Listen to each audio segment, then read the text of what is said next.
رايحة اجتماع. اجتماع ايه؟ اجتماع يا رفاي. اجتماع ايه يا رحمة؟ انا جمعتكم النهارده عشان نتكلم في موضوع مهم.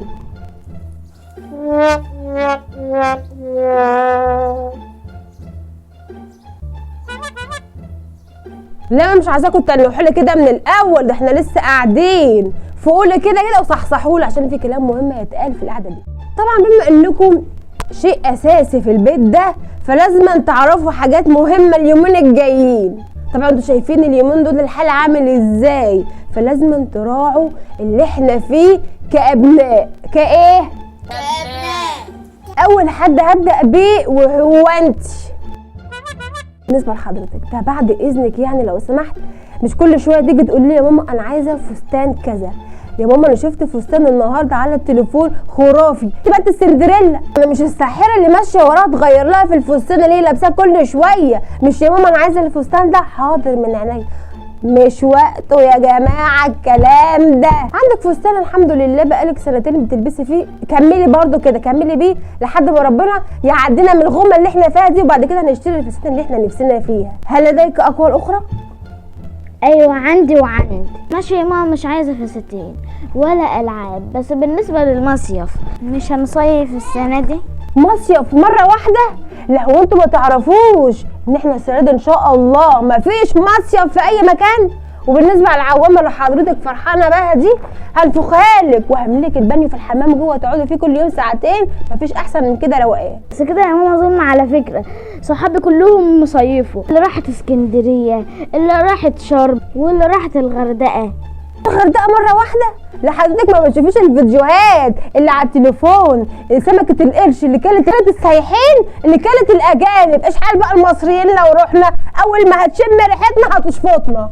لا ما احنا يا ماما هنروح بحر ما فيهوش قروش، ولو صدفت وطلع لنا قرش نعمل التعليمات اللي هم قالوا لنا عليها. ما احنا مش مشكلتنا دلوقتي في القرش وازاي نتعامل مع ام القرش لو طلع لنا، المشكله دلوقتي ان يا حبيبتي خلاص المصيف ده عشان تروحيه لازم تكوني مليونيره. فاحنا دلوقتي يا حبيبتي ان كان على المصيف او نفسكم تروحوه هوديكوا جمص نقعد شويه كده على البحر بالليل ونرجع تاني، بس هناكل في بيتنا. ها امين؟ طب والله العظيم ده ظلم. بالنسبه بقى لطلبات حضرتك اللي مش بتخلص كده وكل شويه تقول لي يا ماما انا عايز، لا مره بلاي ستيشن، لا مره انا عايز ايفون. يا حبيبي لا، الطلبات دي تبقى في الاحلام. اليومين دول احنا عايزين كده نتعاون مع بعض. معاك تليفون عيش بيه لمده سنتين 3 4 5 سنين قدام، مش كل شويه يا ماما هاتي لي فلوس. لا يا حبيبي ما عادش يومين. المطلوب منك ايه دلوقتي؟ انك تراعي اليومين دول حال باباك ومامتك، وبلاش الطلبات الكتير ده ارجوكوا ارجوكوا. بالنسبه لان كل يوم بتطلب اكله شكل، لا يا حبيبي خلاص ما عادش ايامه اللي انا هطبخه هو اللي هيتاكل، سواء بقى عدس كشري. مش كل يوم تقول لي يا ماما انا عايز فراخ، لا انا عايز لحمه. خلاص الحاجات دي خلاص زمانها، ولا زمان اللحمه والفراخ خلاص ما عادش كده سبهلله، ده كل مره كده في الشهر، وده لو حصلت يعني. امين؟ امين ايه يا ماما؟ انا ولا عايز بلاي ستيشن ولا عايز ايفون. انت بتاكليش كل يوم شوربه عدس وكشري، وانا يا ماما مش عايز ولا فراخ ولا لحمه. في مره بس نطلب بيتزا. بيتزا مره واحده؟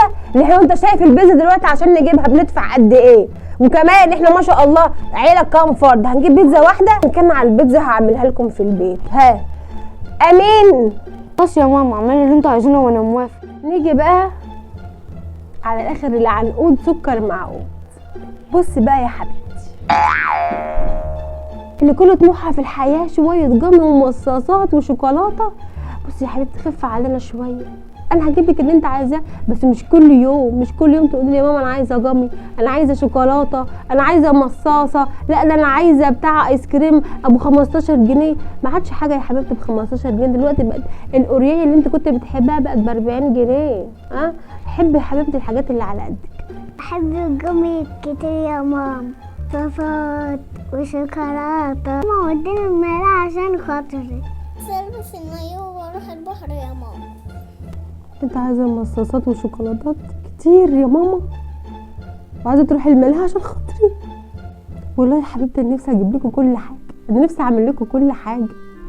احنا مش مستخسرين فيكم حاجه، انتوا ما ذنبكوش حاجه. انا عارفه ان انتوا ذنبكم الوحيد ان انتوا جيتوا في وقت كل حاجه فيه بقت فوق، كل حاجه غيرت كده مره واحده، كل حاجه علشان نعرف نوفر لكم حاجات كتير نفسكم فيها. احنا اللي بنظلم في الاخر الاهالي، بس انتوا ما ذنبكوش حاجه، ويمكن كمان مش هتفهموا كلامي. انا عارفه ان انتوا دلوقتي في سن كل اللي انتوا عايزينه ان انتوا تعيشوا ايامكم، تتفسحوا، وخصوصا ان احنا دلوقتي في اجازه، تروحوا مصيف. اي نعم الظروف ماشي هي او بس الحمد لله. كل اللي مطلوب منكم ان انتوا كده تبقوا كبار وواعيين. بالنسبه ان انتوا كبار تعرفوا ان احنا مش مقصرين معاكم في اي حاجه، وان احنا اللي في ايدينا بنعمله لكم، صح ولا غلط؟ مش كل حاجه نفسنا فيها بنلاقيها. في ناس كتير مش قادره انها توفر لعيالها التليفون اللي معاكم مثلا، مش ناس كتير، مش اهالي كتير بيعرفوا يوفروا حاجه زي كده. فاحنا نحمد ربنا ان احنا معانا، انت معاكي تليفون وهو معاه تليفون، مش لازم ان يكون معانا بقى التابلت، ايفون، بدل الهدوم. احنا الحمد لله بنقدر ان احنا نوفر لكم الهدوم. في غيركم مش بيعرفوا ان هم يوفروا لعيالهم الهدوم العيد، هدوم جديده. نحمد ربنا ولا ايه؟ بالنسبه للاكل والشرب الحمد لله احنا بناكل كل حاجه، مش حكايه ان احنا محرومين.